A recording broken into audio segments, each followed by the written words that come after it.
Cindy.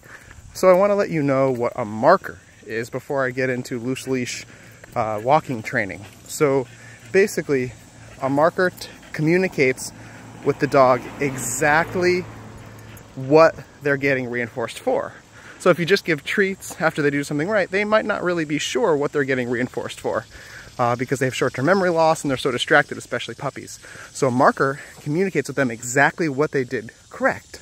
So it's basically like taking a picture. It's freezing in time exactly what was going on in that moment that they heard the marker. A marker is a sound.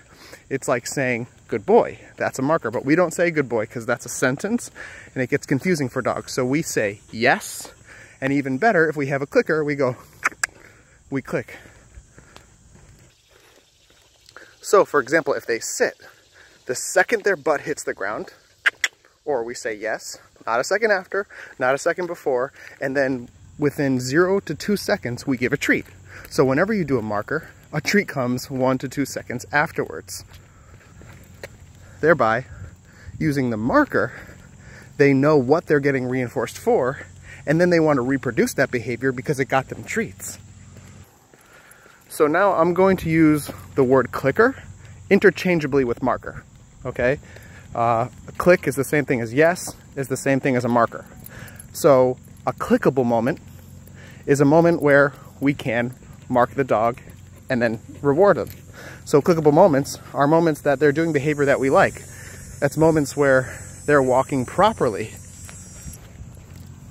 So if a dog is already pulling, there's one thing you can do, is you can turn around the other way. Now, this dog is probably going to pull all the way this way now. However, in the middle, in the meantime, while he tries to run up, you have a clickable moment because you have a loose leash until it's very, very tight that way. Then you can turn again and you can get more clickable moments. So yes. So in this situation, I don't have a clicker, so I'm just going to say yes. Okay, no, I'm not going to do anything there. I'm going to make the absence of treats an actual thing so that he experiences not getting treats and understands, wait, I don't get treats for this. How can I get treats? Then he gets them in rapid succession. He starts to really understand what gets him treats, and he wants to reproduce that behavior over and over again, thereby extincting old behaviors and cementing new ones / internalizing them. Eventually they won't need treats. Okay, so now this is number 2. You stand like a sumo wrestler, like this, and just wait for him to come back to you and give attention to you, and then yes, use that as momentum and keep walking and use that as momentum. Yes, start communicating. Yes, this is exactly what I like. Okay, now the last thing that you could do is bring him off to the side if he's pulling, have him sit, get the attention back on you,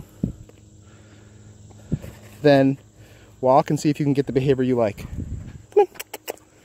Yes! Now start really saying yes and giving treats so that you can now tell them what you do like.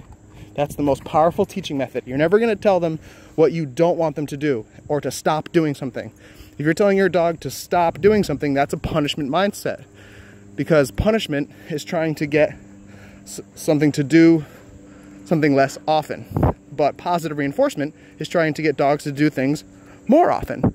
So that's what we rely on, is just trying to get behaviors to repeat, not to stop them. Yes! Let's walk! All right, hope that helps. Give me a call or hit me up on the app if you have any other questions.